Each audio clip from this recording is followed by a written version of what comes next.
Bueno, muy bien. Entonces, estamos en la sección de fundamentos en el análisis de datos, ¿no? O introducción al análisis de datos. Se habla en esta unidad básicamente de dos temas. Activemos aquí la lupa. Vamos a ver.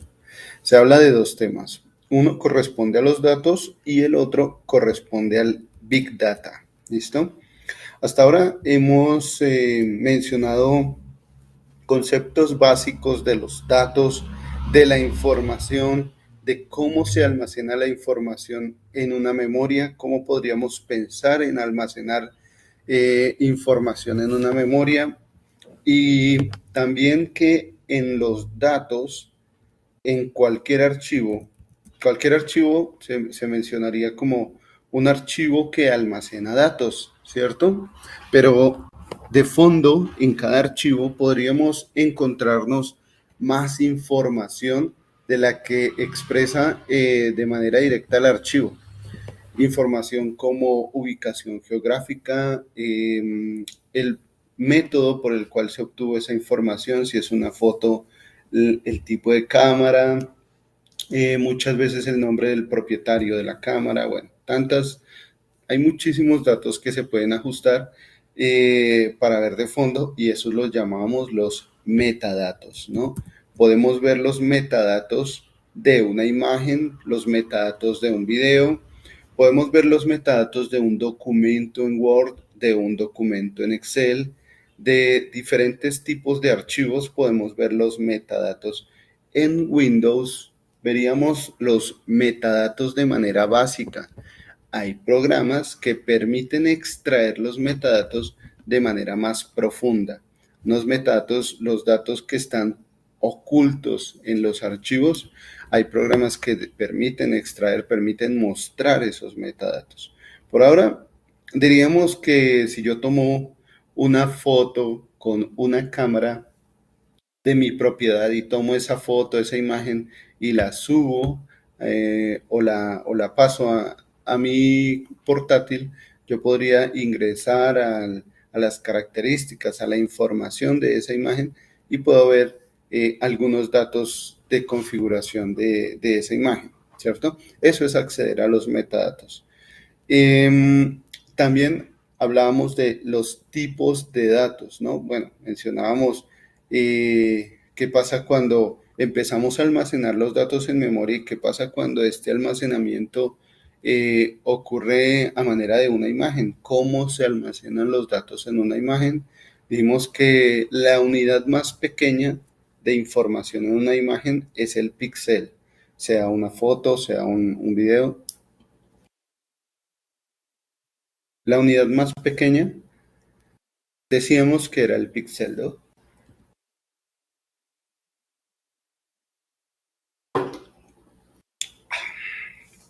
Bien, y hablábamos de dos, bueno, tres tal vez tipos de datos, pero básicamente de dos tipos de datos, los datos estructurados y los datos no estructurados. ¿Cuáles serían los datos estructurados? Aquellos que se pueden almacenar en una base de datos como la que ya hemos visto anteriormente, ¿cierto? En una base de datos tenemos muchas tablas y esas tablas van a almacenar información.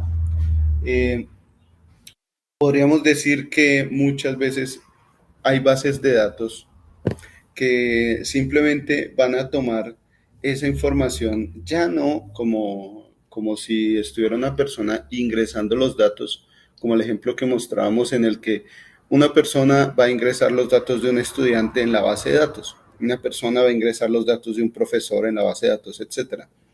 Algunas veces puede que esto ocurra de manera automática, que se coloque la información de manera automática, ¿no?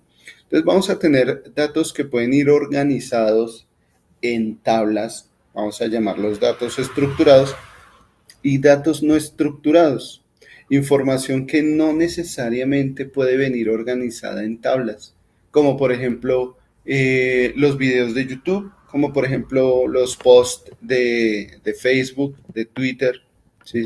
De Twitter, perdón, información de LinkedIn, bueno, tantas redes sociales que hay, tantas páginas de video, gestores de video, la información de Netflix, ¿no? Cómo guardarán ellos sus formatos de video. Hay muchos datos, mucha información no estructurada que hay que almacenarla de alguna manera. Hay que pensar en un método de almacenamiento para toda la información que se genera, ¿cierto? Y los otros tipos de datos son los semiestructurados. Decíamos que casi que podemos tomar cualquier dato y darle un formato o tipos de datos, mejor, hay algunos tipos de datos en los que les podemos dar un formato muy similar a como el diccionario que nosotros manejamos en Python. Sin embargo, hay varios formatos para diferentes aplicaciones. Formatos en los que es más fácil acceder por medio de Internet a una página HTML, o formatos en los que es más fácil descargar la información para hacer ciencia de datos, o formatos en los que es más fácil descargar la información de manera más rápida y van a almacenar información de video o de imagen o de audio, ¿sí? Entonces hay diferentes tipos de formatos y hablamos de 3 formatos básicos. El formato XML. El formato XML tiene una gran empatía, digámoslo así, con HTML, con la forma en la que HTML realiza su programación, utilizando una jerarquía en espaciado, en márgenes de tablado, el mayor que y menor que, indicando cuándo hay un límite y cuándo termina ese límite, en fin. Eso sería el formato XML. Otro formato es el formato JSON, o en inglés llamado JSON. El formato JSON lo que hace es organizar todo de manera similar, muy parecida a cómo se organizaría la información en un diccionario de Python, ¿no? Lo que hablamos hace un momento, en el que los delimitadores iban a ser las llaves y teníamos parejas llave-valor o clave-valor. ¿Listo? Este es otro formato que se puede utilizar perdón, para el almacenamiento de la información. Y también está el formato YAML. Ese formato de serialización de datos usado generalmente para la creación de archivos de parametrización. Bueno, este formato es mucho más parecido tal vez a, a una sintaxis de lenguaje más natural. Es decir, omite muchos de los caracteres especiales que se pueden ver en los otros formatos. Miren que aquí en el formato JSON tenemos las llaves, ¿cierto? Bueno, los 2 puntos lo comparten. Tenemos las llaves, tenemos paréntesis, bueno, tenemos diferentes variedades de símbolos. Aquí en el XML tenemos el menor que, el mayor que, el slash, ¿cierto? Mientras que en YAML resulta que simplemente contamos con el margen de tabulado, con el 2 puntos, y podríamos decir que si queremos hacer alusión a una cadena de caracteres, pues lo podemos hacer, a esa llave la podemos hacer alusión con las comillas dobles, ¿cierto? Pero casi que estaría controlado este formato por el margen de tabulado de los demás valores. Si nosotros hablamos de una base de datos que se llama ingredientes, que puede tener la tabla ingredientes y la tabla procedimiento, tal vez aquí falta un tablado, la tabla ingrediente y la tabla procedimiento, entonces esas tablas van a almacenar las columnas con su respectiva información. Bien que en cada separador de datos va a estar presente siempre el 2 puntos, pero el tabulado va a ser un indicador de cuando se pasa a una jerarquía menor de información, de almacenamiento de información. También hablamos de las fuentes que se pueden utilizar y creo que quedamos aquí en esta parte. Las fuentes que se pueden utilizar para obtener información u obtener datos, mejor dicho, ¿cierto? Porque dijimos en un principio que los datos iban a ser simplemente caracteres que se iban a estar almacenando y que la información la íbamos a extraer de esos datos, de las características especiales que encontremos en esos datos, ¿no? Entonces, tenemos varias fuentes de información, operaciones bancarias, sensores, por ejemplo, podríamos decir que si se implementa en una técnica agrícola de una granja grande, con grandes extensiones, ahorita está en auge lo que es la automatización de cultivos, podríamos pensar que los sensores van a estar enviando también información de cómo se está realizando el sembrado, cómo se está realizando la cosecha, bueno, en fin. Los sensores van a estar enviando información, aquí se va a estar recopilando datos, información, datos. Sí, digamos que información a manera de datos. Los datos los vamos a ir transformando para obtener después la información tácita que sí va a ser útil, pero bueno, los sensores van a entregar datos por ahora, datos, valores. Las redes sociales también van a entregar valores.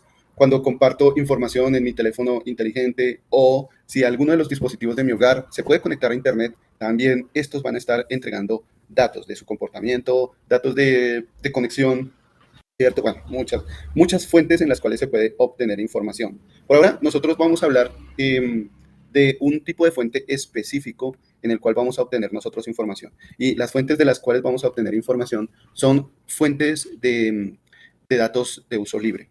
Por ejemplo, permítanme y abro aquí la página del Estado, datos.gov.co. Esta página nos va a permitir acceder a muchos de los datos en Colombia que son de uso libre. Y estos datos los vamos a poder descargar en nuestro computador.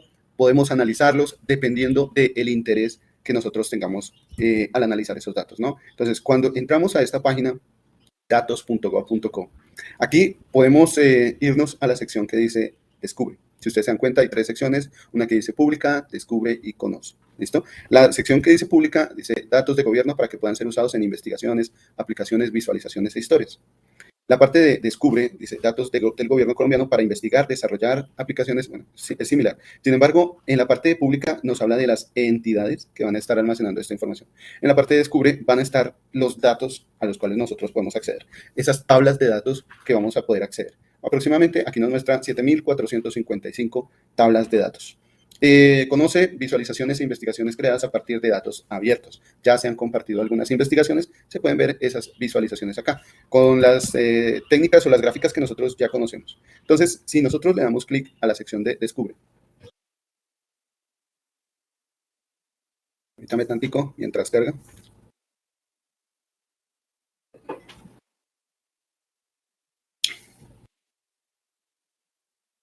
Muy bien, tal vez a ustedes les haya cargado un poco más rápido. Cuando nosotros le damos a la sección de Descubre, entonces se nos abre esta nueva ventana. Una ventana donde podemos buscar, nosotros si tenemos algún interés en específico, podemos darle un criterio de búsqueda.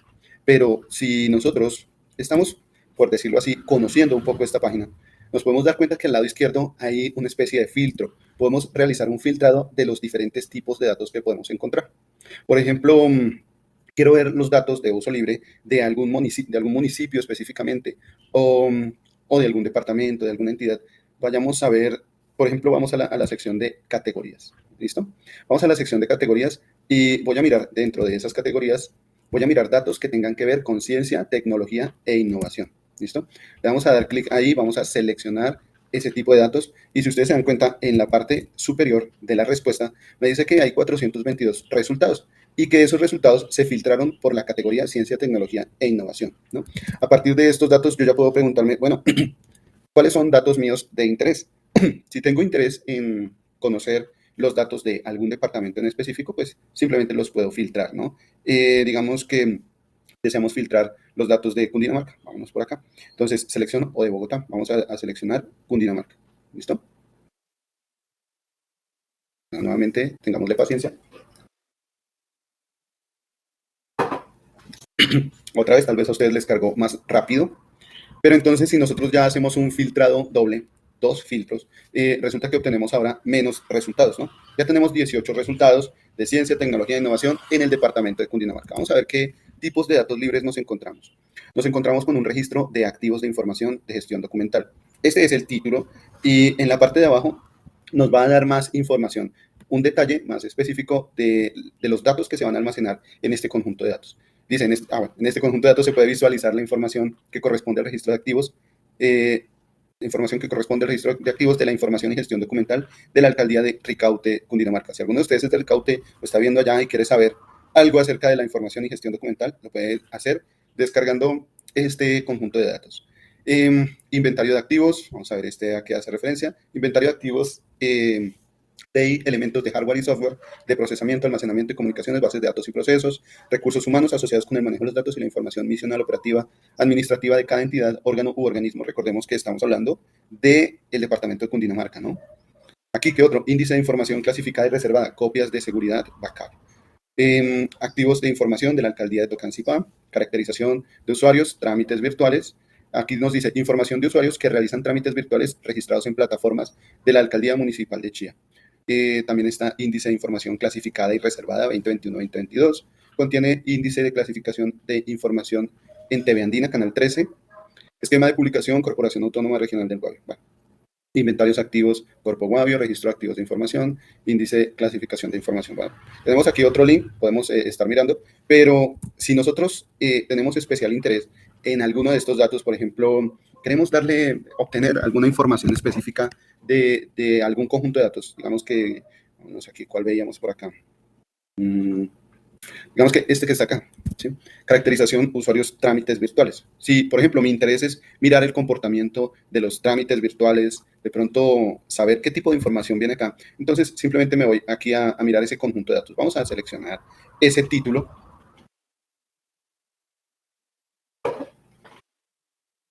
Y nos encontramos con esta página. Si ustedes se dan cuenta, en la parte derecha hay unos accesos directos que dicen ver datos, visualizar, exportar, API. Si vamos a cargar ese conjunto de datos, pues vamos a tener que traerlos de afuera, ¿no? Vamos a ver qué información nos muestra antes de hacer esa traída de información. Dice que la última actualización fue el 3 de junio del 2022. La última actualización de metadatos fue el 15 de julio del 2022. La fecha de creación fue el 27 de mayo del 2022. 233 personas han visto estos datos, se han descargado 27 veces. Estos datos los suministró la Alcaldía Municipal de Chía.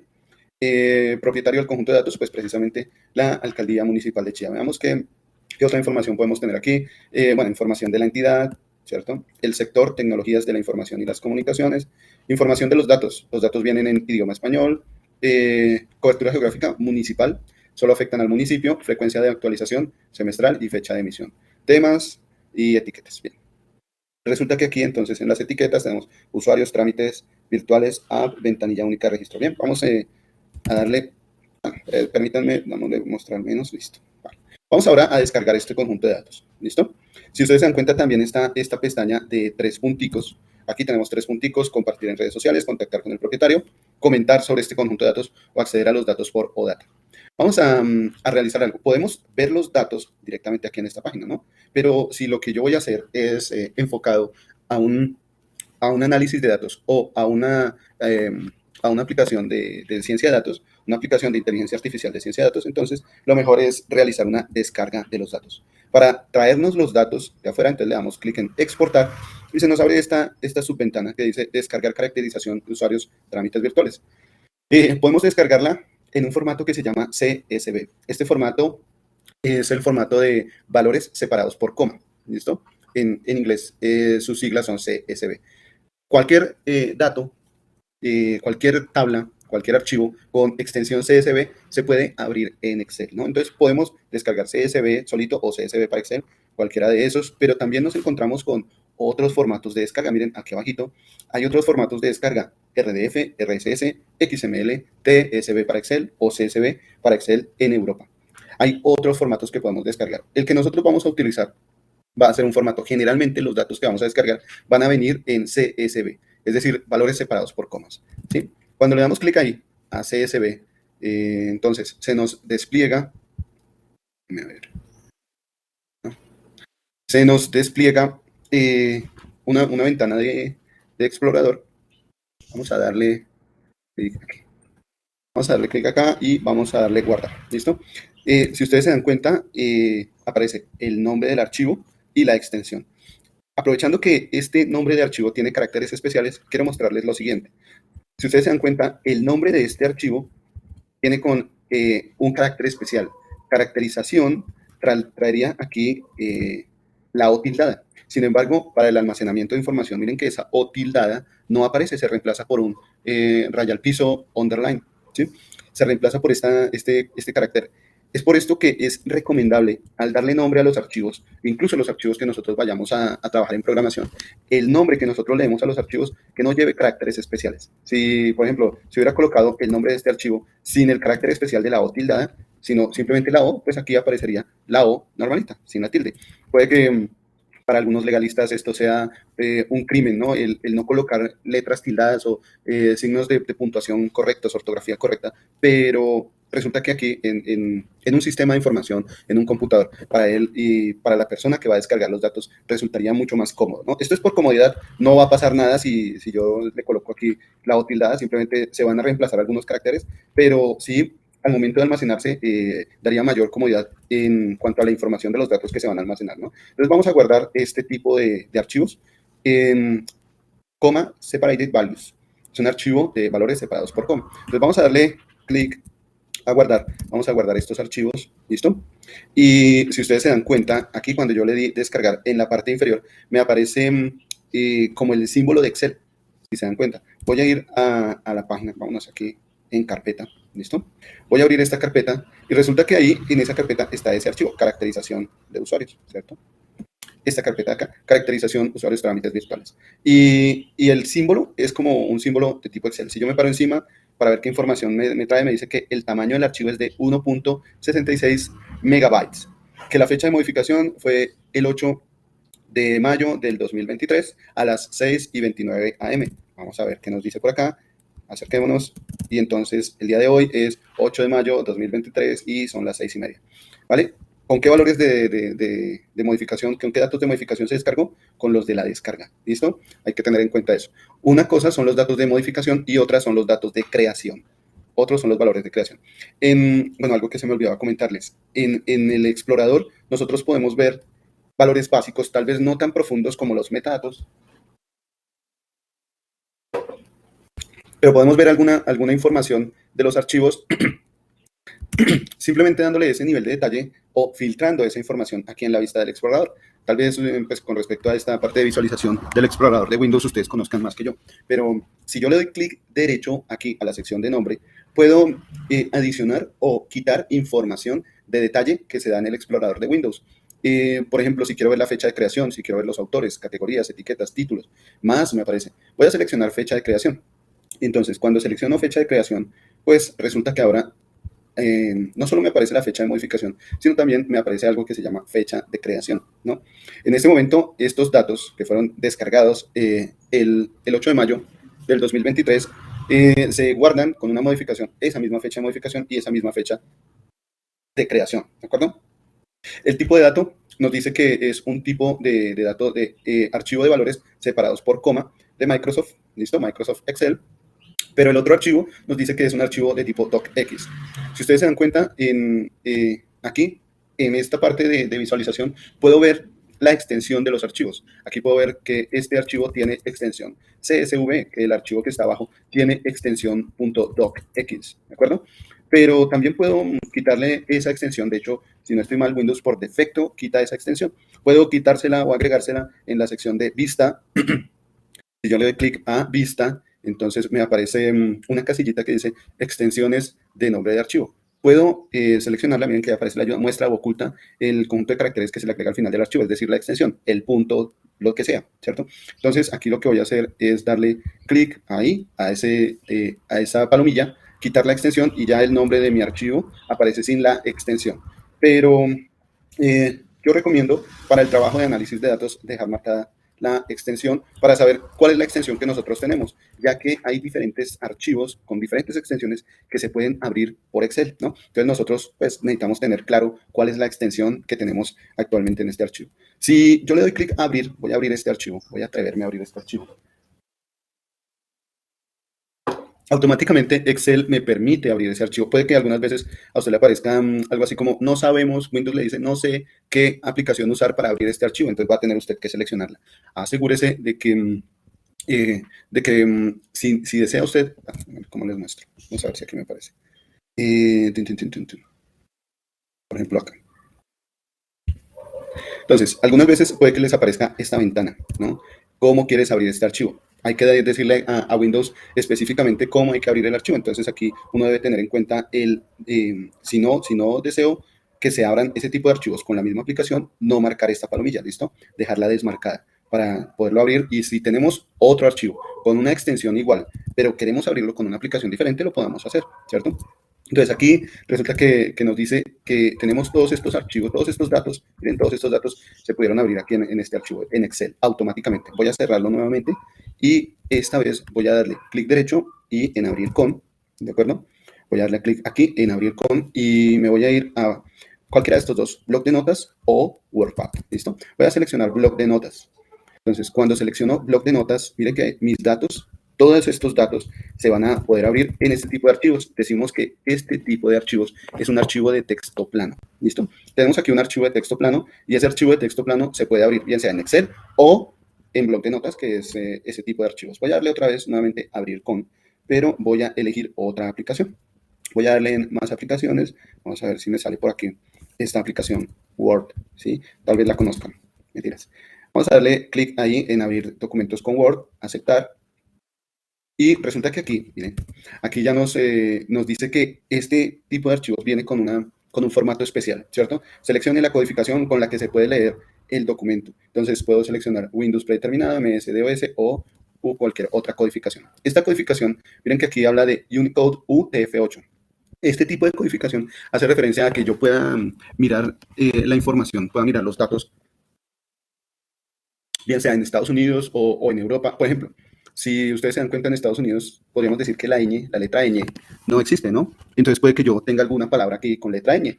Si yo dejo esta codificación Unicode y la voy a abrir acá en Colombia, pues se va a ver ese dato con la letra ñ. Mientras que si tengo que abrirla en cualquier otro lado, por ejemplo en Estados Unidos, en Canadá, cuando se abra ya que se tiene esta codificación Unicode, debido a la ubicación geográfica, entonces ahí simplemente se va a reemplazar la letra ñ por, bueno, la letra que se esté utilizando ahí en ese momento, ¿no? Esto es simplemente una codificación de acuerdo a la aplicación que se le esté dando. Voy a dejar aquí esa codificación UTF-8, es Unicode UTF-8. Voy a dejarle esa, vamos a darle clic en aceptar y vamos a ver qué pasa con nuestros datos. ¿Listo? Si ustedes se dan cuenta aquí, nuestros datos, miren, aparecen entonces de esta manera, aparecen nuevamente cada uno de los valores, miren. Estos valores que están en mayúsculas aparecen separados por comas, ¿cierto?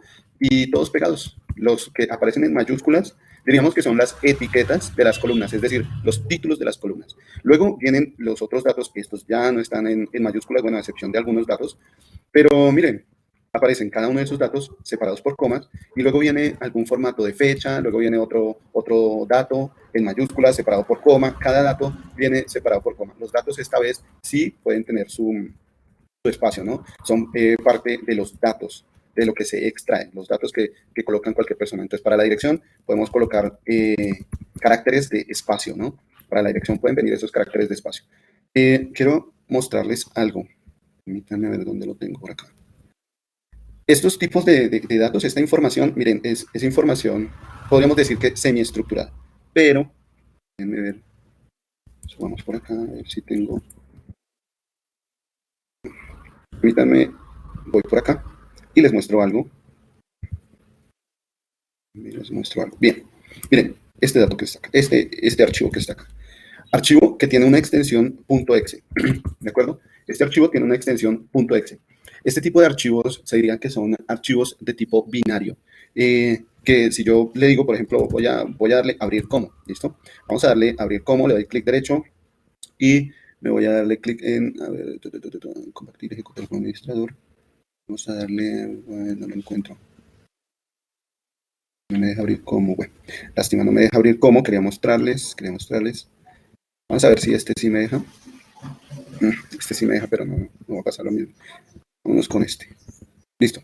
Voy a ir con este archivo, este archivo que está aquí, que tiene una extensión .rc. ¿Listo? Miren que este archivo tiene extensión .rc. Voy a darle clic derecho, voy a darle clic en abrir con y voy a seleccionar una aplicación. Voy a decir que la aplicación aquí es bloc de notas. Voy a decirle que se abra en un bloc de notas. ¿Listo? Démosle clic aquí en aceptar. No, este no es. Mentiras. Déjame ver. Este tal vez. No, este no. Este. Bueno, no me está dejando abrir los archivos. Lástima. Quería mostrarles algo de la apertura de los archivos binarios. Este tipo de archivos así, .exe, archivos que son ejecutables, archivos que tienen extensiones que hacen una ejecución o que se comunican directamente con la máquina, decimos que son archivos de tipo binario. La extensión .exe significa que este archivo utiliza un lenguaje para comunicarse con la máquina y a ese lenguaje se le llama lenguaje de máquina, ¿sí?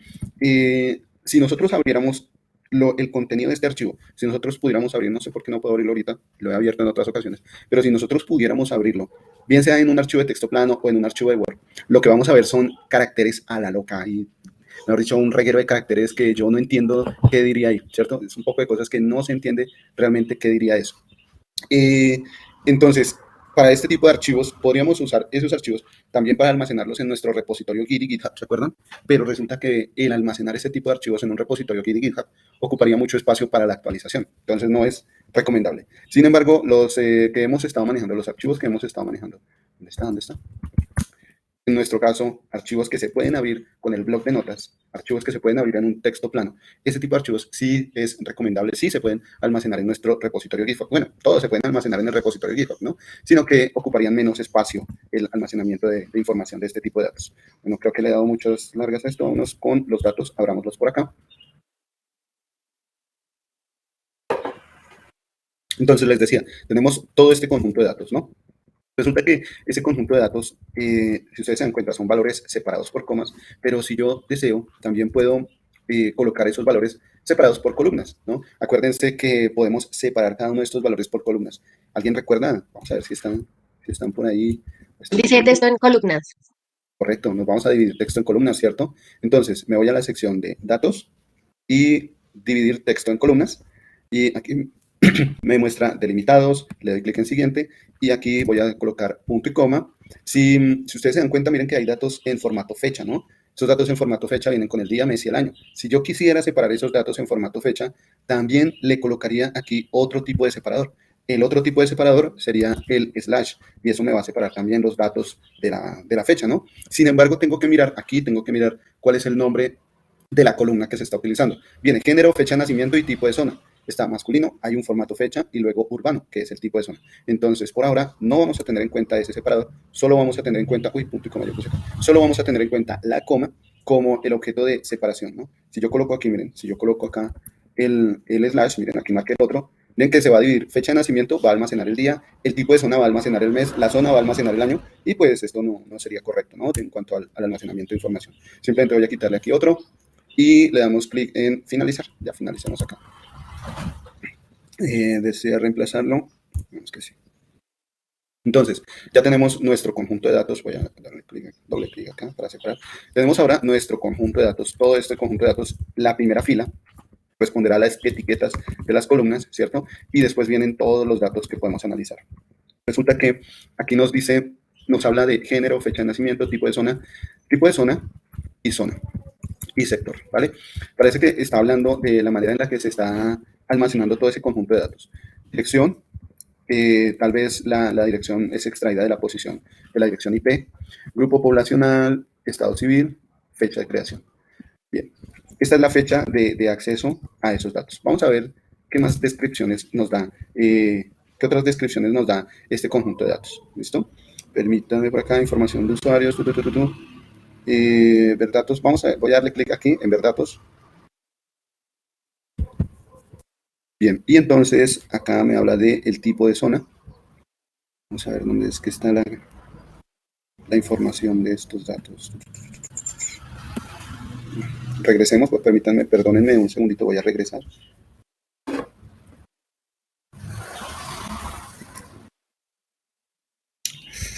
A ver, abrir visualización.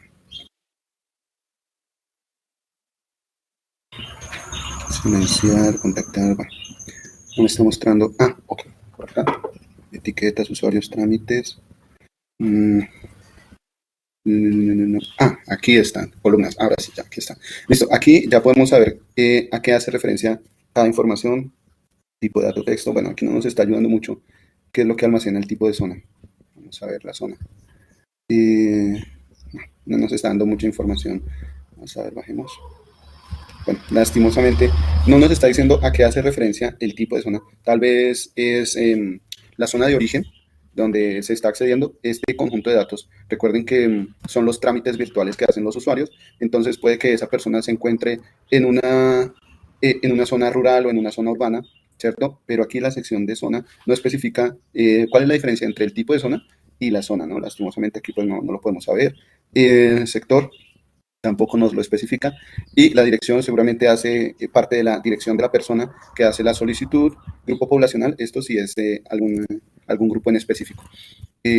No hay datos, pero ya se tiene aquí un conjunto de datos para empezar a extraer. Si ustedes se dan cuenta, lo interesante de la ciencia de datos es que todo este conjunto de datos que tenemos aquí, todos estos datos, algunas veces lo vamos a llamar simplemente data, toda esta data, todos estos datos, resulta que esto.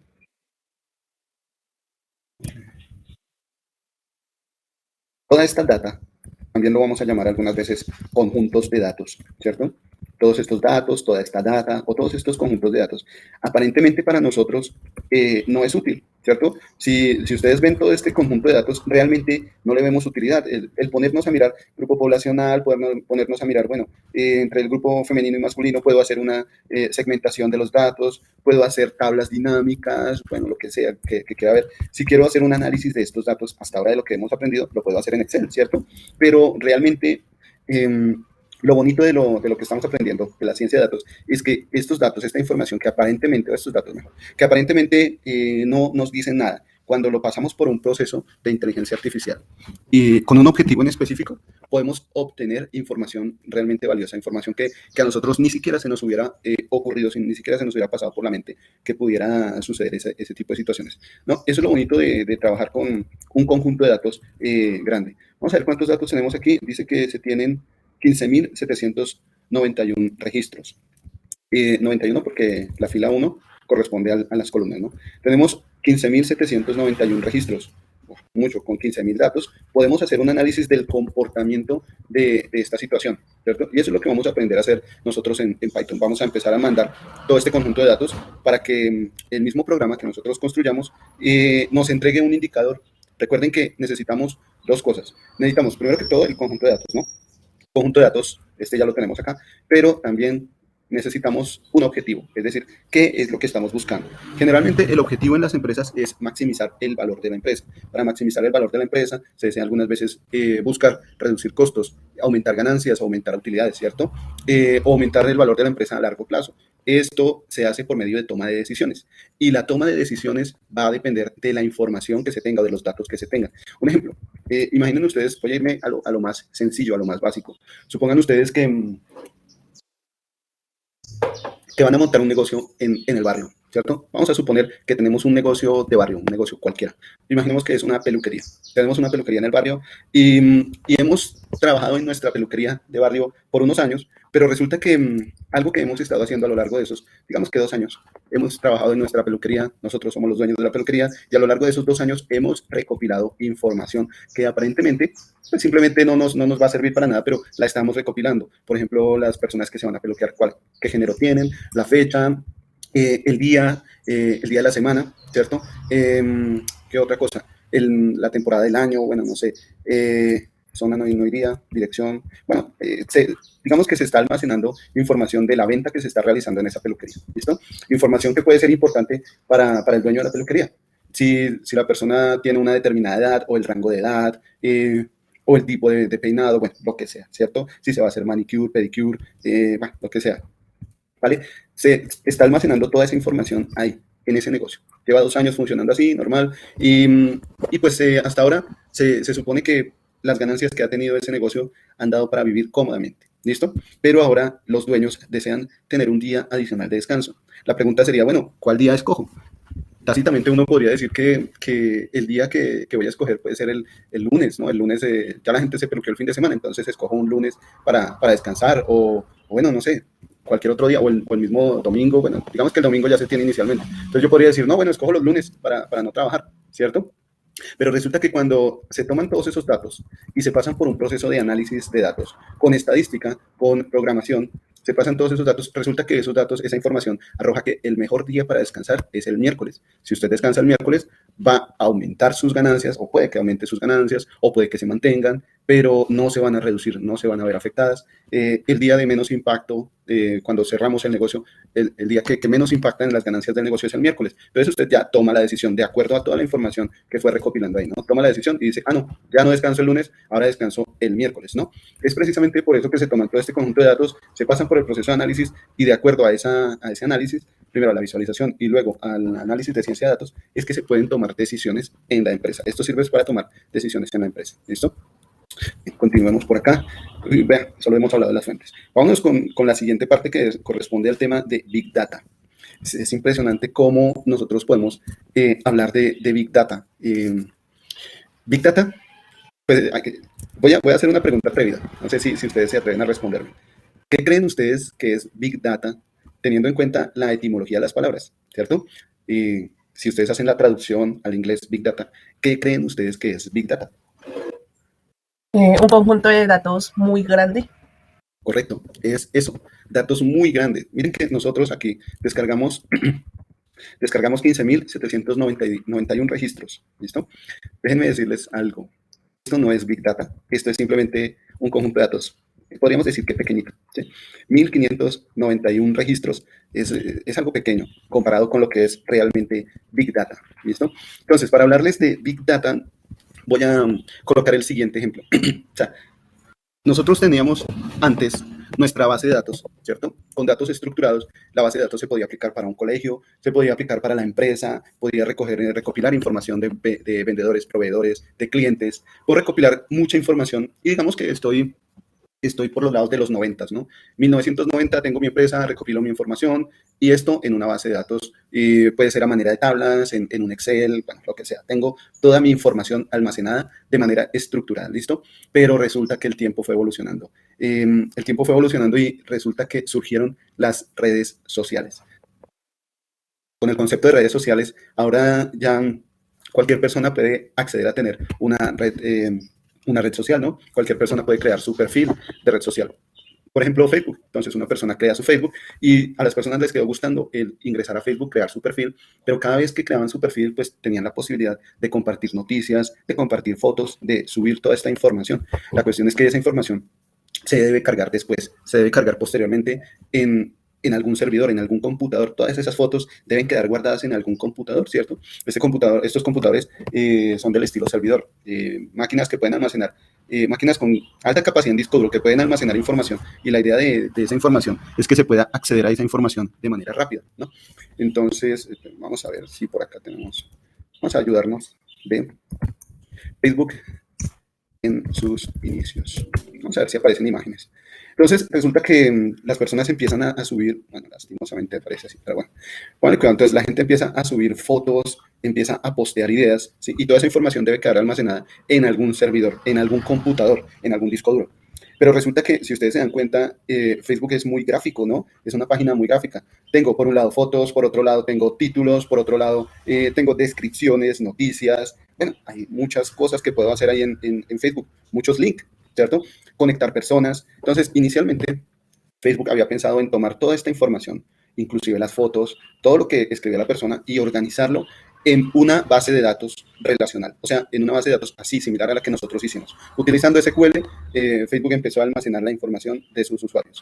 Sin embargo, como la gente le quedó gustando Facebook, empezaron a meterse mucho más y cada vez más personas. Entonces ya una base de datos relacional se quedó corta este tipo de base de datos se quedó corta en el manejo de información. Primero, para el acceso rápido y segundo, para la cantidad, sobre todo para la cantidad de personas y la cantidad de información que se iba posteando. Piensen en esto. Ustedes, cuando esto estaba en auge, ¿cuántos posts al día hacían en Facebook? O cuántos ingresos o cuántos clics hacían en Facebook, ¿no? Eso multiplíquelo por su ciudad y eso multiplíquelo por su país y eso súmelo a los otros países a nivel mundial. ¿Cómo viene a ser esto, no? Cada persona iba teniendo esta información. Cada persona, cada ente, iba creando mucha información. Piensen en esto ahora. Si eso está ocurriendo en un día, imagínense, vamos a cortar el tiempo, imagínenlo en una hora o en un minuto. En un minuto, en todo el mundo, cuántos clics, cuántas fotos se suben, cuántos posts se hacen y toda esa información debe quedar registrada de manera ordenada para después poder acceder a esa información, ¿no? Entonces, Facebook se quedó corto con las bases de datos relacionales y tuvo que empezar a migrar a otro tipo de almacenamiento de información. Tipos de bases de datos que se llaman no SQL. Ahorita me creo que había hablado de ellas en algún momento, no SQL. ¿Sí? Este tipo de bases de datos, no SQL, no significa que ya no utilicen SQL, sino que no solo van a utilizar SQL, sino que va a utilizar algo adicional. Sigue utilizando SQL, pero no solamente es lo que significa la NO. Not only, no solo SQL. ¿Listo? Ese tipo de bases de datos se refiere a una base de datos no relacional o, no mentiras, esto no está correcto, esta información. Bueno, siempre que vean información, asegúrense de la fuente, ¿no? Asegúrense de la fuente. Lástima que Amazon diga esto, de alto desempeño. Bueno, sí son de alto desempeño, pero no solo, miren, Wikipedia nos da aquí la información.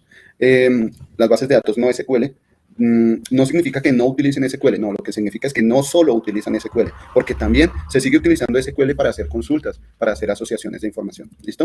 Entonces, resulta que empieza a migrar esta información a las bases de datos no relacionales. Y esas bases de datos no relacionales, toda esa información no relacional se empieza a almacenar y a y empiezan a crecer los datos de manera exponencial.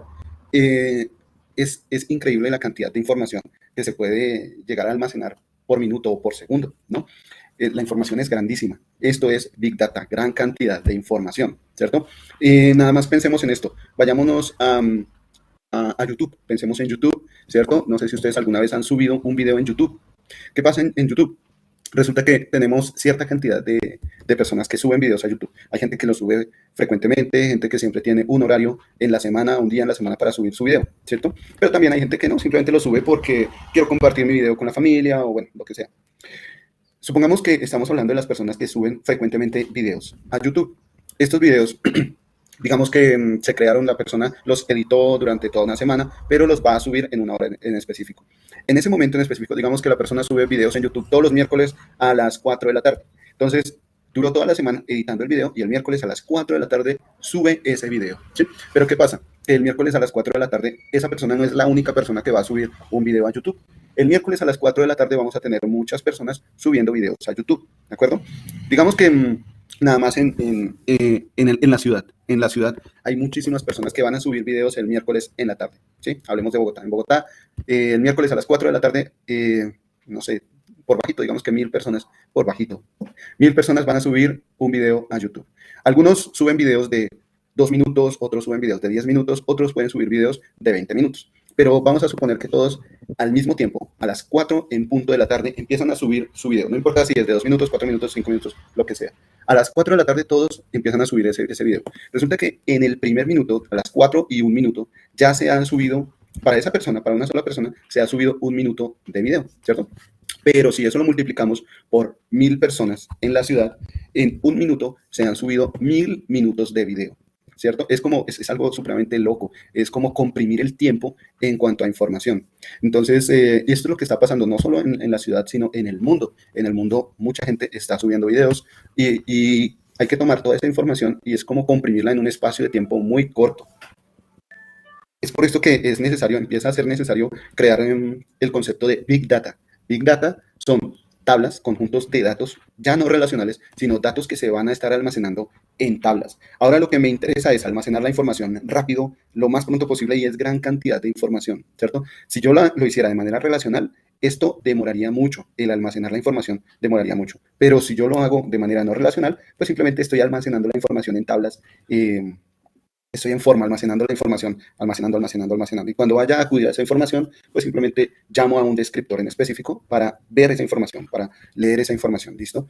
Luego vamos a hablar entonces viene el concepto de Big Data, pero después de esto vamos a hablar de un concepto nuevo que es el Data Warehouse. Entonces aquí tenemos Big Data, vamos a ver. Voy a hablar del Data Warehouse. Los invito a que vayamos a nuestro descanso. Vayamos a nuestro descanso y mientras tanto vayan buscando, si desean, vayan buscando granjas de servidores, granjas que almacenan gran cantidad de información. Si se encuentran con una imagen bien interesante que muestre la totalidad de una granja de servidores, chéverísimo, ¿listo? Entonces, ahorita continuamos hablando de Big Data. Vámonos a un descanso de 10 minutos, ¿listo?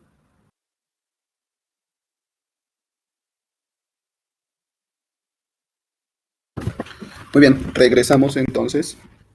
Continuamos con la imagen donde nos habíamos quedado. Miren que ahora en el link de búsqueda coloqué granja de servidores de Google, ¿sí? Vamos a buscar la granja de servidores de Google y resulta que nos sale esta imagen que está aquí. Vamos a ver si la abrimos. Sale un poquito pequeña, pero nos da un pequeño dimensionamiento de la granja de servidores de Google.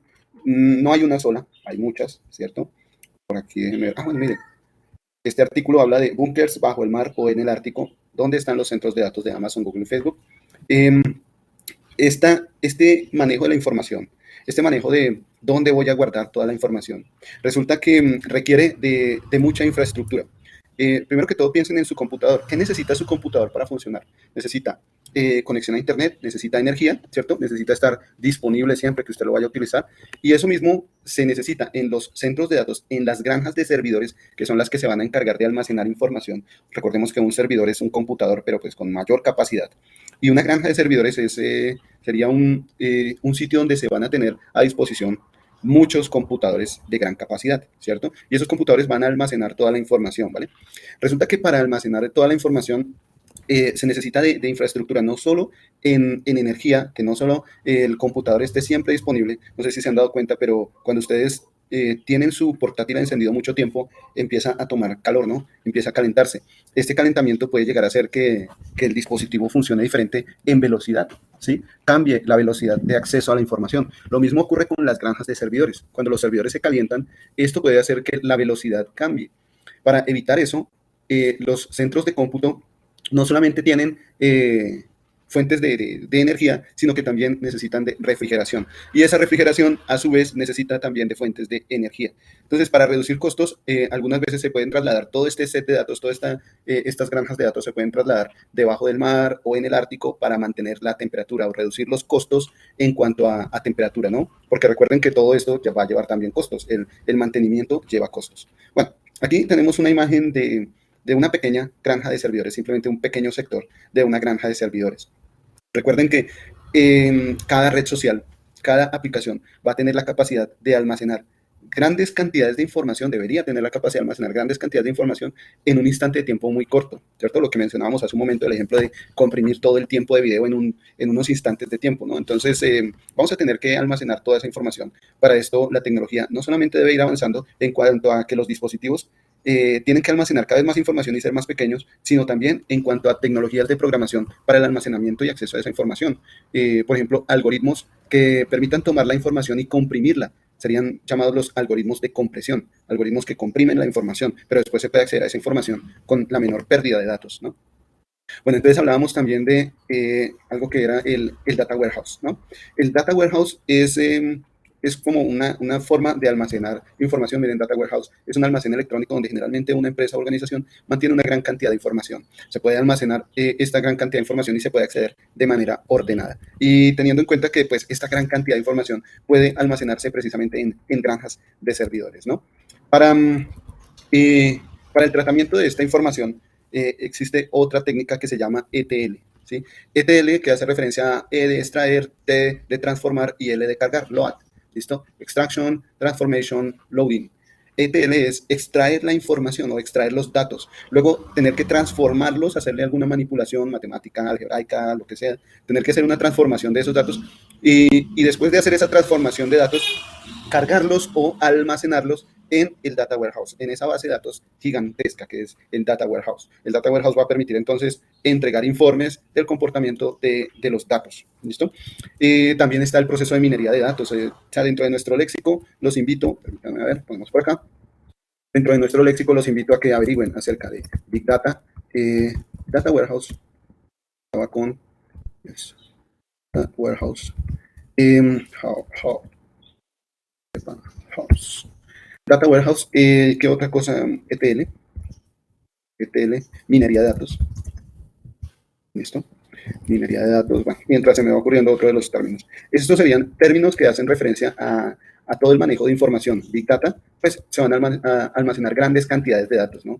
Data Warehouse es una base de datos gigante en una empresa que va a poder entregar informes del tratamiento de todos los datos. ETL es el proceso de extraer los datos, transformarlos y cargarlos en una Data Warehouse para que la Data Warehouse pueda entregar la información a manera de informes, a manera de gráficos, de una manera más entendible. La minería de datos haría referencia a tomar datos en bruto, datos totalmente pelados, pues datos que vienen de su conjunto de datos, puede ser archivos en CSV o en JSON, bueno, en cualquier formato, vienen los datos y la idea es empezar a escarbar en los datos para ver con qué se encuentra uno. ¿Cómo podemos asociar esta situación de minería de datos? Por ejemplo, recuerdan que teníamos aquí nuestro conjunto de datos, el que acabamos de descargar hace unos momentos. El conjunto de datos de las solicitudes virtuales de los usuarios en la alcaldía de Chía. Bueno, aquí tenemos todos estos datos, pero estos datos así, tal cual como están, no nos dicen nada. Algo que podemos hacer es transformar todos los datos, los que son cualitativos a cuantitativos, hacer una caracterización de todos los datos. ¿Se acuerdan lo que es caracterización? Pasar todos esos datos cualitativos a valores cuantitativos y a partir de esos, de esos datos numéricos, empezar a aplicarle técnicas matemáticas de estadística, de álgebra, de cálculo. Bueno, hay muchas técnicas que se pueden aplicar para encontrar relaciones, para encontrar diamantes, información importante que puede ser útil en aplicarse para algún concepto. Por ejemplo, aquí en la alcaldía podríamos pensar en que se está buscando la manera la manera de que la persona acceda más rápidamente a alguna información o alguna solicitud cuando ocurren los picos de solicitudes. Por ejemplo, en qué fechas se han realizado, en qué fechas y horas se han realizado esas solicitudes con mayor frecuencia. En esas fechas y horas se colocarían más recursos, se sumarían más recursos para que el acceso sea más rápido. Mientras que en las fechas valle, en las que casi no se accede a información, los usuarios casi no piden información, no realizan solicitudes, entonces en esas fechas simplemente se reduce el equipo. El equipo técnico, por decirlo así, se reduce la capacidad de solicitudes, entonces ya necesitamos menos energía, ya no necesitamos tanto una base de datos que esté dispuesta en esos momentos, en esas horas, que no tenga la capacidad de acceso de muchos usuarios, sino que baje su capacidad de acceso. Y bueno, algunos diamantes, dependiendo de la aplicación que se le dé a la minería de datos, es decir, al objetivo que se le dé en la minería de datos, ahí se pueden obtener esos diamantes de información, ¿vale? ¿Qué otro concepto tenemos? Bueno, creo que no. Volvamos por aquí. Entonces, hablamos de Big Data. Bueno, en Big Data resulta que tenemos ciertas características, o Big Data cumple o debería cumplir con ciertas características para poder no solo almacenar información de ese tipo, grande cantidad de información, Big Data, sino que también se pueda acceder de manera confiable y rápida a esa información. Las características, bueno, básicamente son 3, pero aquí en la diapositiva o en la unidad se ven 5, ¿no? Las 3 más importantes serían el volumen, la velocidad y la veracidad, ¿de acuerdo? Es decir, que pueda guardar y acceder a grandes cantidades de información, gran volumen, que pueda hacerlo rápidamente con velocidad y que pueda guardar y acceder a esa información con velocidad, y que la información sea confiable, que realmente sea la información, la que estoy accediendo a consulta, sea la que guardé, ¿no? Aquí hay otros 2 ítems que hablan de el valor y la variedad. Variedad, supongo que hace referencia a los tipos de datos, si son fotos, si son texto, si son imágenes, video, que pueda almacenarse ese tipo de datos. Y en cuanto a valor, vamos a ver qué nos dice esto, volumen. Bueno, ya hablamos de estas unidades, ¿no? Velocidad, déjenme ver, variedad. Bueno, en cuanto a variedad, nos habla de los diferentes tipos de datos, formatos JSON, formatos de video, de audio, tablas, que se puedan almacenar ahí en Big Data, veracidad y valor.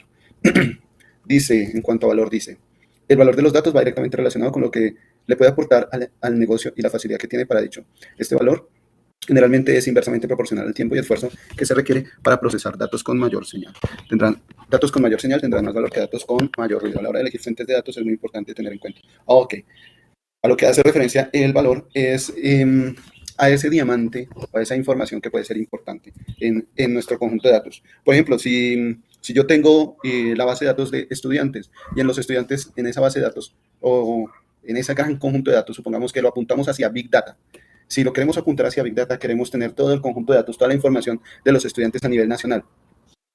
A partir de esa información, quiero saber cuáles son las tendencias alimenticias para los refrigerios, supongamos, para los refrigerios de los estudiantes, cuáles son las tendencias alimenticias. Pero si este conjunto de datos no tiene nada de información con respecto a las tendencias alimenticias, el valor de esos datos pues no va a ser suficiente. No vamos a tener suficiente validez, valor en los datos que me den esa información que estoy pidiendo, ¿no? Sea que sea de manera directa o de manera indirecta, se pueden obtener algunos datos de manera indirecta, pero así sea de manera directa o indirecta, si no hay información que me dé indicios de la alimentación de los estudiantes, no podría obtener esa información. Entonces, a eso hace referencia el término de valor.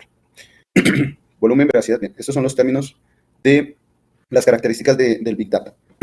En los momentos en los que tengan que hacer ustedes perdón, su cuestionario, muy seguramente si hay alguna pregunta específica de alguna de estas características, entonces recuerden, los invito a que pueden abrir aquí su unidad y revisarla, ¿no? ¿Se acuerdan de las unidades de almacenamiento? De cómo podíamos hablar del kilobyte, del megabyte, gigabyte, que era esta unidad de almacenamiento. Aquí llegamos hasta el brontobyte y muy seguramente vamos a seguir creciendo.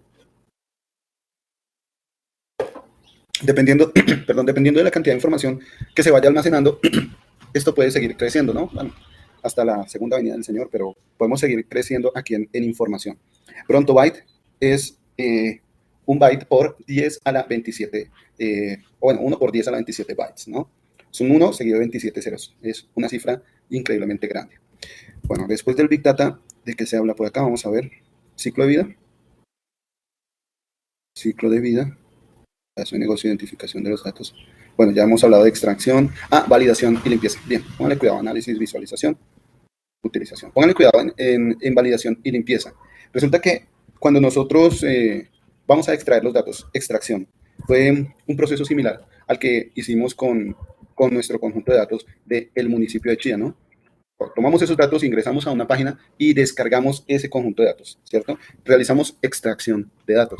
Pero resulta que puede que esos datos no vengan limpios o no traigan algún conjunto válido. Por ejemplo, vamos a ver con qué nos encontramos por aquí. ¿Algún atípico? Vamos a ver.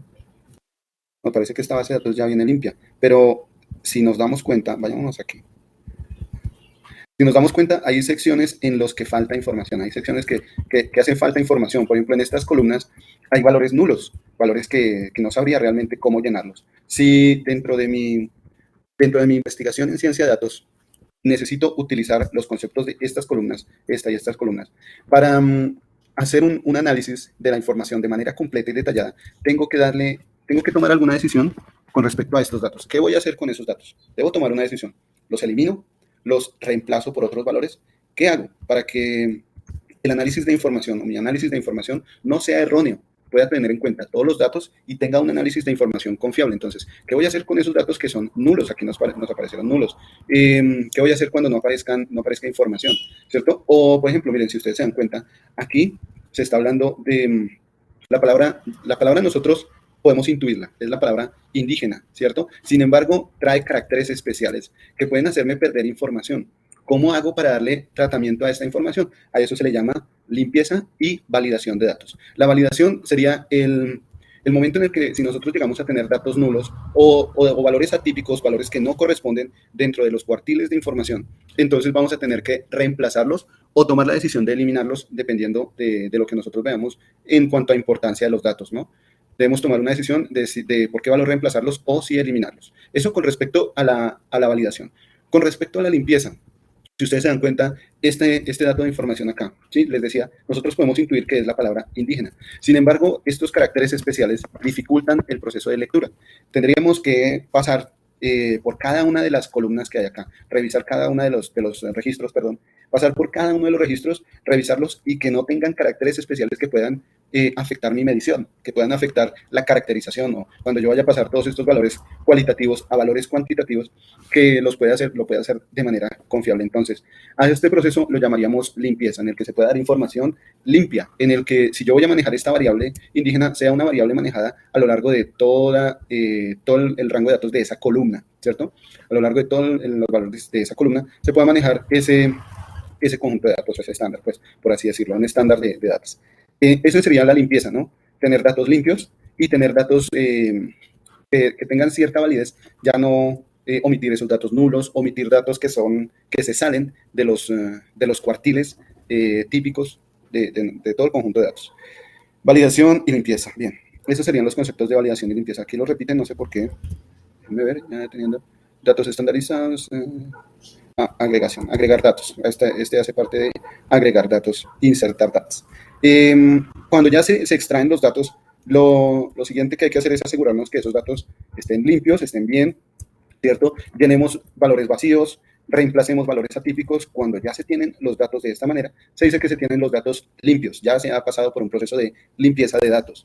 Después de ese proceso de limpieza de datos, podemos pasar a un proceso de análisis de datos. Ahora sí ya podemos empezar a analizar todos los datos en cuanto a pasarlo por valores estadísticos, mirar rangos intercuartílicos, mirar percentiles, comportamiento de los datos y, mejor aún, mirar relaciones entre datos. Las relaciones entre datos nos van a dar frecuentemente la mayor información del comportamiento de los datos, ¿cierto? Cuando yo encuentro una relación entre los datos, yo podría decir que voy a tomar la decisión con respecto a la dependencia de esos datos. Por ejemplo, imaginen que estos datos que están acá ya son datos limpios. Imaginemos por un momento que son datos limpios. Y voy a tomar la información de, digamos que estado civil, lo voy a enfrentar con, y vamos a ver algo que no tenga nada que ver. Digamos que con fecha de nacimiento, ¿de acuerdo? Vamos a tomar estas dos columnas, el estado civil y la fecha de nacimiento. Vamos a suponer que analizamos esas dos columnas, las pasamos por un proceso de limpieza de datos.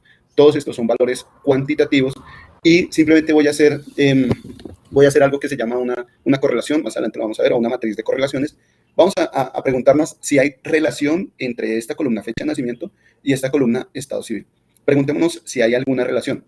Nosotros, con los datos así, tal cual como los vemos, incluso estando limpios, para nuestro ojo nosotros diríamos, bueno, no hay ninguna relación, pero matemáticamente puede que sí haya alguna relación, ¿no? El trabajo de la programación en análisis de datos y en ciencia de datos es encontrar esa relación. Si existe esa relación, entonces podría pensar en tomar decisiones por ese lado. Supongamos,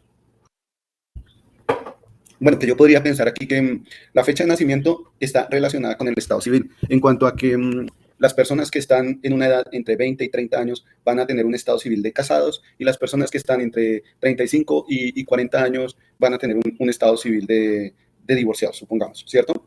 Entonces, teniendo en cuenta esa relación de la fecha de nacimiento o la edad con respecto al estado civil, o que las personas que nacieron por los años 1600, no, bueno, por los 1970. Las personas que nacieron en 1970 tienen un estado civil casado. ¿Sí? Entonces, viendo esa relación de la fecha de nacimiento y el estado civil, yo podría pensar en apuntar, más que todo, en una toma de decisiones para que la solicitud que hizo esa persona en cuanto a solicitar el registro civil o si si hizo una solicitud de notaría, de matrimonio, de lo que sea, entonces los recursos vayan apuntados más hacia ese tipo de personas. Mm, Sería como algo que puede servir, ¿no? Mirar la relación entre dos variables le puede permitir a la persona que toma decisiones decir cuál es la mejor decisión a la hora de ver recursos en cuanto a almacenamiento de información o rapidez para el acceso a los datos, confiabilidad para el usuario, bueno, tantas cosas que se pueden hacer dependiendo del objetivo, ¿no? El objetivo que nos hayan dado. Entonces, el análisis de información es tomar los datos limpios y empezar a pasarlos por procesos estadísticos para mirar si tenemos relaciones entre datos, si tenemos relaciones entre los datos y de pronto darnos una indicación de manera intuitiva para ver qué operaciones matemáticas podemos aplicar para extraer de ahí los diamantes, ¿no? La información importante. La visualización. Bueno, cuando ya se ha hecho este proceso de análisis de datos, es decir, tenemos los datos limpios y los hemos pasado por procesos estadísticos básicos, no hemos hecho mayor cosa, hemos analizado los datos, podemos de primera mano, en un primer análisis, por así decirlo, en un primer análisis podemos empezar a tomar decisiones. Esas decisiones, para ese primer análisis, esos análisis para las personas que toman decisiones deberían mostrarse de manera sencilla, de manera fácil, entendible, ¿no? Generalmente esto se realiza por medio de las gráficas. Entonces, la visualización hace referencia a qué gráfica voy a utilizar para expresar que estos datos tienen cierta relación o qué gráfica voy a utilizar para mostrar que estos datos son importantes para el crecimiento de la empresa. La visualización aquí resulta ser importante en cuanto a la gráfica que voy a decidir utilizar para mostrar los valores importantes en este conjunto de datos. Aquí tal vez pensaría yo que es importante tener ese concepto de inteligencia emocional que hace que yo me pueda empatar con la persona que va a tomar la decisión para darle el dato, darle la información de manera visualmente clara. Es decir, que utilicemos un gráfico que para la persona, el gerente que va a tomar la decisión, ese gráfico sea claro y la persona pueda tomar la decisión de una manera segura, de una manera confiable. ¿De acuerdo? Entonces, luego viene ese proceso de visualización. Resulta que hasta este proceso de visualización, teniendo un análisis básico, estoy hablando de un análisis básico, no un análisis profundo, teniendo un análisis básico y una visualización del comportamiento de los datos, hasta aquí, hasta este momento, podríamos decir que se pueden realizar todo este trabajo, se puede realizar sin necesidad de un lenguaje de programación como Python. Hasta aquí, hasta la parte de visualización, no es necesario, algunas veces no es necesario. Si usted lo quiere hacer, lo puede hacer. Todo esto se puede descargar, todos estos valores se pueden descargar. Puede que los valores no sean muy grandes, se puedan visualizar en Excel o en Power BI. Se puede utilizar cualquiera de las herramientas para visualización de datos, para mostrar los datos de manera más sencilla y entendible a la persona que toma la decisión. Pero si usted lo quiere hacer en Python, también lo puede hacer, también se puede hacer esa visualización de datos en Python, ¿cierto? Mostrar gráficos, comportamientos, lo que dé la mayor información de manera sencilla, fácil, para que la persona que toma las decisiones lo pueda entender. Después de este proceso de visualización, hasta aquí llegan lo que se denominan los analistas de datos. Hasta esta parte de visualización llegan los analistas de datos. ¿Listo? Si ustedes entran a su perfil de LinkedIn y o buscan en CompuTrabajo o buscan en las redes de trabajo, si ustedes buscan programadores de análisis de datos, generalmente los analistas de datos llegan hasta aquí, hasta esta parte, ¿listo? Visualización, donde se muestran los datos de manera gráfica y entendible para la persona que va a tomar las decisiones. Pero si nosotros queremos ir un poco más allá, tomar esos datos y más que un análisis básico, irnos a un análisis profundo para que ya no sea una persona quien tome la decisión, sino que sea un programa que nos dé indicaciones de toma de decisiones, que el programa tenga mayor inteligencia, que el programa tenga mayor capacidad de decisión, entonces aquí ya empezamos a avanzar, a entrar a los terrenos de la ciencia de datos. Ahora sí, si nuestros datos también son suficientemente grandes, son tan grandes que un programa de visualización como Excel o Power BI, como les mencioné ahorita, se queda corto, entonces ya nos adentramos al concepto de la ciencia de datos, ¿listo? Y en la ciencia de datos vamos ahora sí tener que utilizar un lenguaje de programación. Algunos de los lenguajes de programación que se utilizan son RStudio. R es un lenguaje que se utiliza para hallar valores estadísticos importantes en el conjunto de datos, o Python. Python también se utiliza para este tipo de análisis, ¿listo? Utilización del análisis, tipos de analítica. Ok, bueno, aquí nos habla de tipos de analítica. Bien, entonces nos habla de los tipos de análisis que podemos encontrar. Entonces, de primera mano, un análisis descriptivo, un análisis que nos da una descripción del comportamiento de los datos, ¿cierto? Sería como un análisis básico. Aquí en esta parte podría obtener valores de media, valores de comportamientos medianos y de desviaciones, comportamientos de estadística descriptiva de todos mis datos. Un siguiente análisis sería dar un diagnóstico del comportamiento de todos esos datos. Bueno, ya tenemos estos valores de media, y estos valores de media hacen que mi empresa esté en este punto o se comporte de esta manera, precisamente porque los datos de las medias, de las desviaciones, ocurren así. Esto me permite obtener un diagnóstico actual. Pero lo que viene después, que eso sí requiere de programación, es una predicción o una prescripción. La predicción requiere que yo tome todos los datos analizados y los envíe por medio de alguna inteligencia artificial para que esa inteligencia pueda decir qué puede llegar a pasar en el caso en el que lleguen datos nuevos. Si llegan datos nuevos, ¿qué puede pasar con esos nuevos datos? Si nosotros en la fase de diagnóstico tomamos alguna decisión y luego colocamos datos nuevos, ¿qué puede pasar con esos datos nuevos en nuestra empresa? ¿Cómo se puede ver afectada nuestra empresa al llegar nuevos datos? Esa es la predicción. Un ejemplo que me gusta dar, creo que ya lo he dado acá, un ejemplo de predicción es la plataforma Netflix, ¿no? Para los que tienen Netflix, que han ingresado a Netflix, se pueden dar cuenta que ustedes ingresan a una película y después Netflix tiene películas sugeridas o de alguna manera le da películas o series sugeridas con base en lo que ya ha visto. Entonces, ha realizado ya un diagnóstico. Esta persona ve esto con base en una media, ¿no? Generalmente ve películas de acción. Entonces, la tendencia de esa persona va a ser películas de acción. Se obtiene un diagnóstico, esta persona ve películas de acción y lo siguiente es la predicción. Para esta parte de predicción en adelante, sí se necesitan lenguajes de programación. Ya, estrictamente hablando, de aquí en adelante sí necesitamos lenguajes de programación. Antes no lo necesitábamos, podíamos obtener un diagnóstico con lenguajes más gráficos, Excel o Power BI, pero para la predicción ahora sí necesitamos de alguna especie de inteligencia artificial. Necesitamos alimentar los datos para que cuando perdón, lleguen datos nuevos se pueda tener una predicción. Perdón. La predicción le permite a la persona que toma las decisiones alistarse para lo que venga al futuro, ¿cierto? Es decir, tomar decisiones listas a lo que venga al futuro. Algo así como estar preparados, estar preparado para lo que venga, ¿cierto? Esa es precisamente la prescripción. Entonces, de aquí en adelante sí necesitaríamos de nuestro lenguaje Python, ¿listo? Bueno, aquí hay una descripción de la descripción. Habla del análisis descriptivo, el análisis de diagnóstico.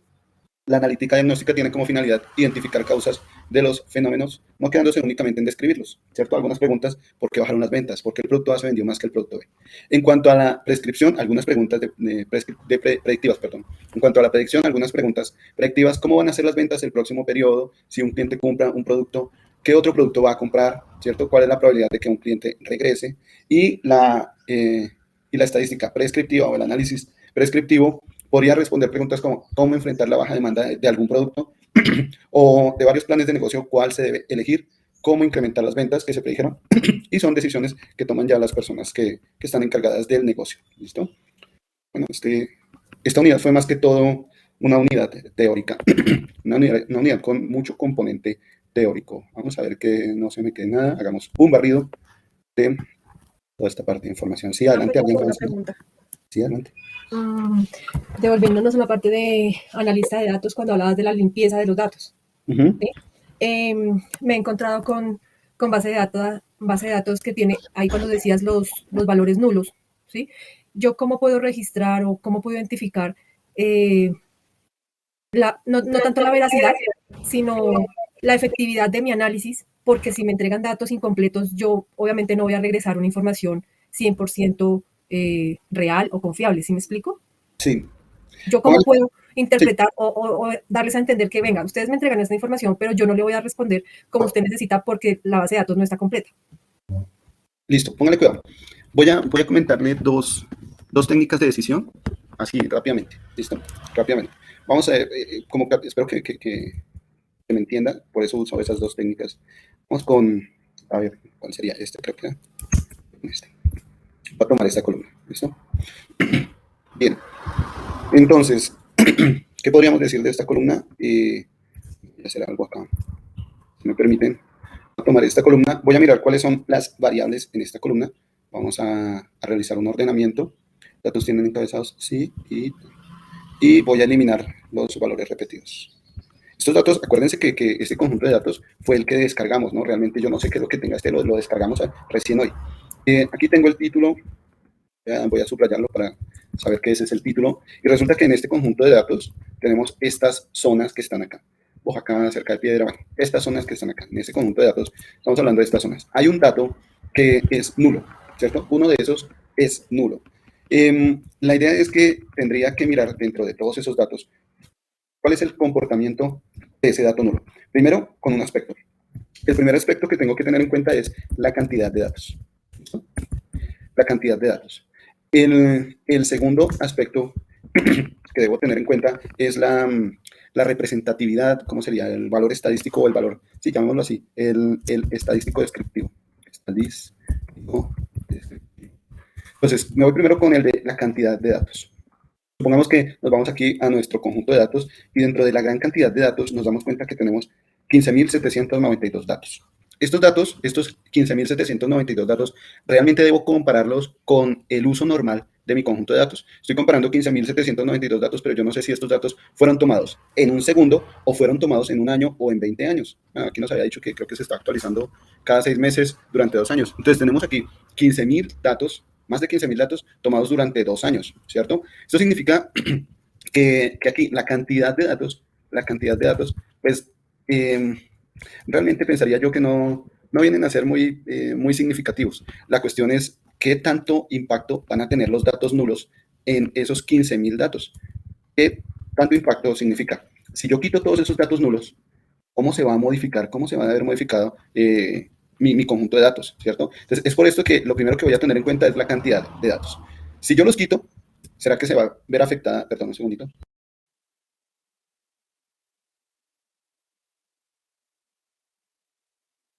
Gracias. Si yo los quito, ¿será que se van a ver afectados los datos significativamente? Si yo los quito, si quito esos valores nulos, ¿cómo van a cambiar los datos acá? Entonces, voy a tomar esto que está aquí, voy a llevarlo a un gráfico de tipo cajas y bigotes. ¿Listo? Por acá. Bueno, se quedó un poquito corto, esperemos que piense. Estamos hablando de 15.000 datos para Excel, entonces se quedó corto. Profe, ahí puedo hacer un paréntesis. Cuando dices que se quedó corto, eso afecta también que yo tenga otras páginas abiertas, que tenga archivos abiertos. Yo tengo que tener solo Excel activado para que no se bloquee. Sí, pero pues no debería afectar. Cuando digo que se quedó corto, bueno, no solo es eso, que sí, también es importante, sino que si yo no tuviera abiertas esas otras aplicaciones, debería poder abrirlo de manera sencilla, debería poder trabajarlo sin que se llegue a quedar corto la herramienta que estoy utilizando, ¿no? Por ejemplo, usted va a mostrar estos datos en una conferencia, supongamos que la conferencia es internacional, ¿no? Si usted abre Excel, utiliza Excel para mostrar todos estos datos a su jefe que se encuentra en Nueva York, o bueno, no sé, a su jefe que se encuentra en otra ciudad, en otro país, si usted va a mostrar esos datos en una conferencia, el jefe va a estar de pronto exigiéndole rapidez, porque es gente que va a estar muy ocupada tomando decisiones y esto, ¿no? Aquí la cuestión es que debo saber precisamente para esa cantidad de datos, ¿cuál sería la mejor herramienta? Si estoy en conferencia virtual, ¿cuál sería la mejor herramienta? Aquí se me quedó corto. Excel está todavía pensando, ya no responde por los datos. Y yo no le puedo decir eso a mi jefe, no respondo, ¿cierto? Al jefe toca darle los resultados de manera lista. O incluso si usted está preparando su conferencia, está preparando su presentación, entonces el poder obtener una respuesta rápida es importante, ¿no? Imaginen que su jefe le dice, en 5 minutos nos reunimos porque quiero saber cuáles son las tendencias de venta en la última semana. Es decir, que usted necesita un programa que en 5 minutos, sea que haya cerrado todas las aplicaciones, que cierre hasta, mejor dicho, hasta la calculadora del computador. Usted necesita una aplicación que le entregue rápidamente ese análisis, ¿cierto? Porque si el jefe le dice en 5 minutos, pues toca tener una solución pronta, ¿no? Aquí ya miren, se quedó corta mi máquina. Pero algo que les puedo decir, para no quedarnos esperando esta máquina, algo que les puedo decir es que podemos tener uno de dos resultados. Primero, puede que en este tipo de situaciones, puede que la variable null esté dentro de los rangos intercuartílicos de todos estos valores, ¿cierto? Segundo, puede que los valores nulos estén totalmente por fuera de esos rangos intercuartílicos, de hecho estén alejados de esos rangos intercuartílicos. Ahora, si la variable null, si este valor nulo está por fuera de esos rangos intercuartílicos, significa que puedo omitir esos valores, los puedo borrar, porque no van a ser significativos dentro de todos los demás conjuntos de datos. Pero si la variable null está dentro de los rangos intercuartílicos o está dentro de mi diagrama de cajas y bigotes, entonces aquí debo tomar una decisión de qué valor le voy a dar a esa variable null, porque resulta que sí es importante, esa variable nulo, esos valores nulos, sí afectan de alguna manera todo mi conjunto de datos. Lo primero que tengo que hacer es mirar cuál puede ser la posible fuente de ruido que me entrega estos valores nulos para corregirlos. De ser posible, corregirlos. Si no es posible corregirlos, que es la mayoría de las situaciones, si no es posible corregir esos valores nulos, tenemos que asignarle un valor estadístico, un valor que caracterice el comportamiento de todos los datos. Típicamente, el estadístico descriptivo que más expresa el comportamiento de los datos es la media o el promedio. Entonces, una de las decisiones que podemos tomar es darle a esos valores nulos, darle un valor de promedio, ¿no? Si es el estadístico más importante, porque también tenemos otras medidas de tendencia central, ¿no? La mediana y la moda. Entonces, yo podría darle un valor de mediana a esos valores nulos o un valor de moda, dependiendo de cuál es el más importante, el que más se acerca al comportamiento típico de los datos, a un comportamiento normal de los datos, ¿vale? Esto pues para que se tenga en cuenta ahí en el manejo de la limpieza de información. Tal vez cuando nos enfrentemos a limpieza de información, ya en las últimas unidades, entonces vamos a tomar esa decisión. Bueno, no sé si en las últimas, puede que en la siguiente unidad nos encontremos con algún momento de limpieza de datos, entonces tendremos que tomar una decisión. ¿Qué valores le vamos a dar a ese conjunto de datos? Cuando los valores son atípicos o cuando son valores nulos, cuando no aparece ahí la información. ¿Qué decisión voy a tomar yo como analista de datos? O como científico de datos, ¿qué decisión voy a tomar con ese conjunto de datos? ¿Vale? Voy a tener que dejar de compartir, permítanme un segundo, por favor, porque esta vaina se movió. Voy a cerrar este proceso.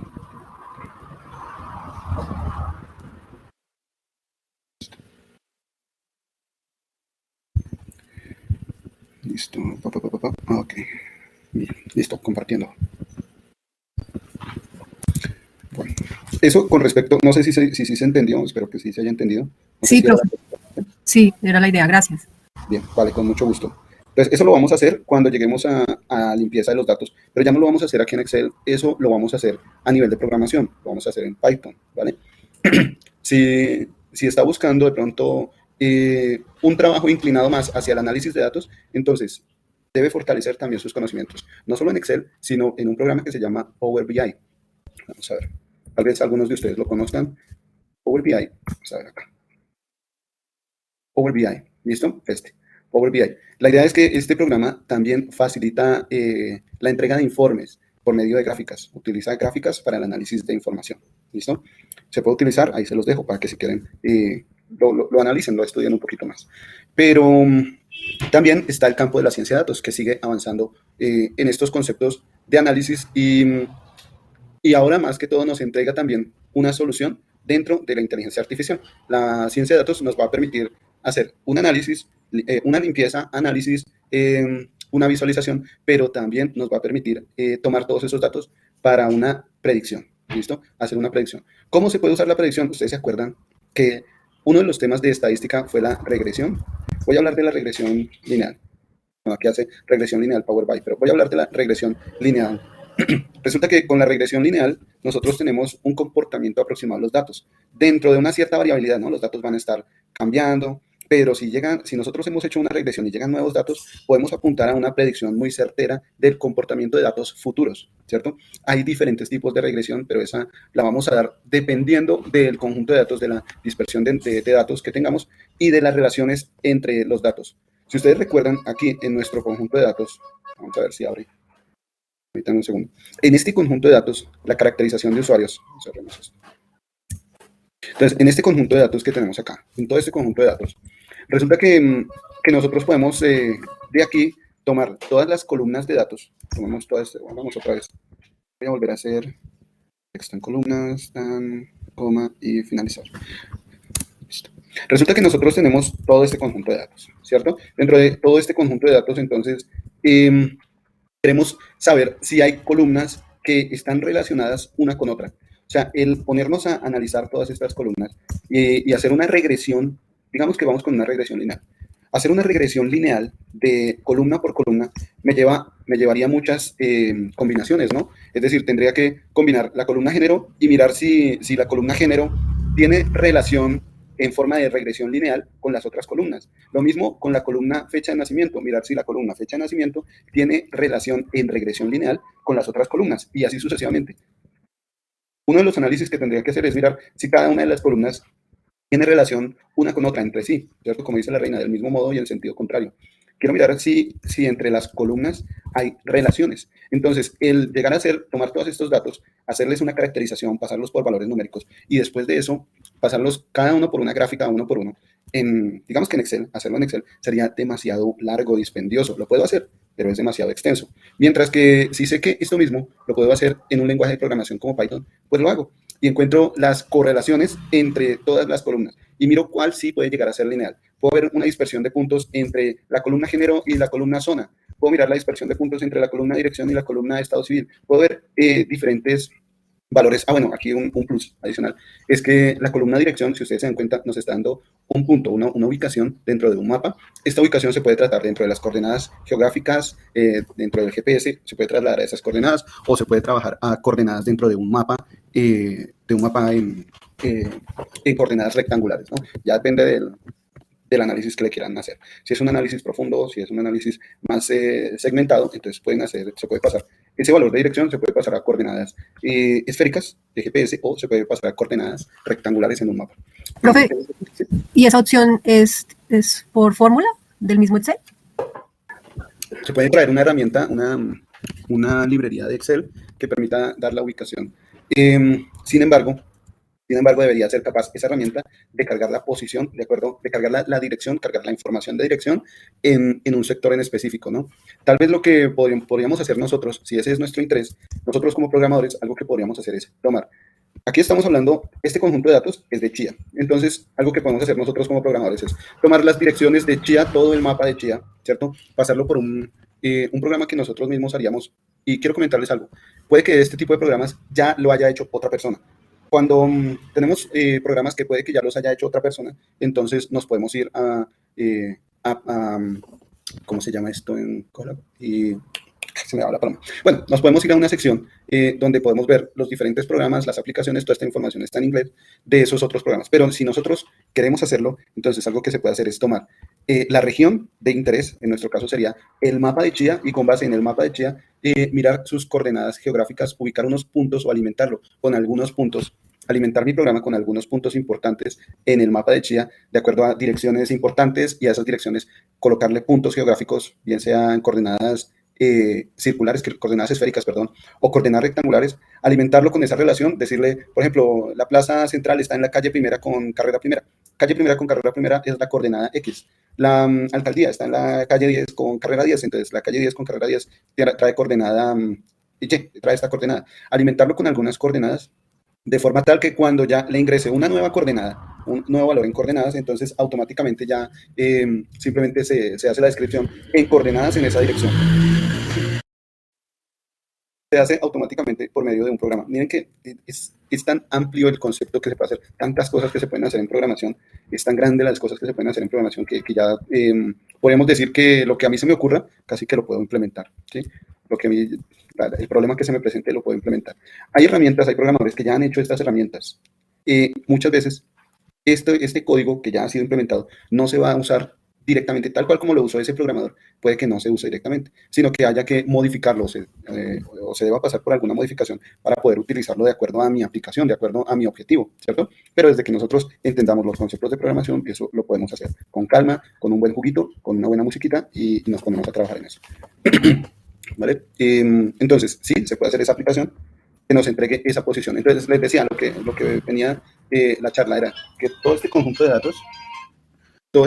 datos se puede representar de manera gráfica para ver si hay relaciones entre las columnas, ¿listo? Cuando yo encuentro esas relaciones entre las columnas, ya puedo enfocar entonces todo ese comportamiento de esas relaciones, la puedo enviar a una inteligencia artificial para hacer un entrenamiento de los datos, puedo ir a un análisis más exhaustivo, puedo trabajar con de acuerdo al objetivo que tenga en mi análisis de ciencia de datos.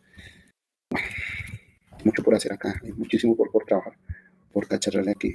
¿A dónde iba a ir yo? Se me olvidó. Había una pregunta anterior, ¿no? Creo. No sé si la pregunta que me hizo inicialmente fue respondida.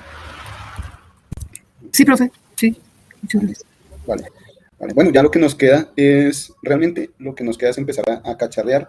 Déjenme ver en nuestra unidad. Vamos a ver por acá. Tenemos. Entonces, póngale cuidado. Actualmente estamos en la unidad 7, Introducción al análisis de datos, ¿no? Entonces, ya los invito a que, por favor, ingresen para realizar su cuestionario. ¿Dónde está? Ingresen para realizar el cuestionario. Bueno, mañana de pronto revisamos la actividad número 7, la actividad de esta unidad. Entonces, hacemos mañana una revisión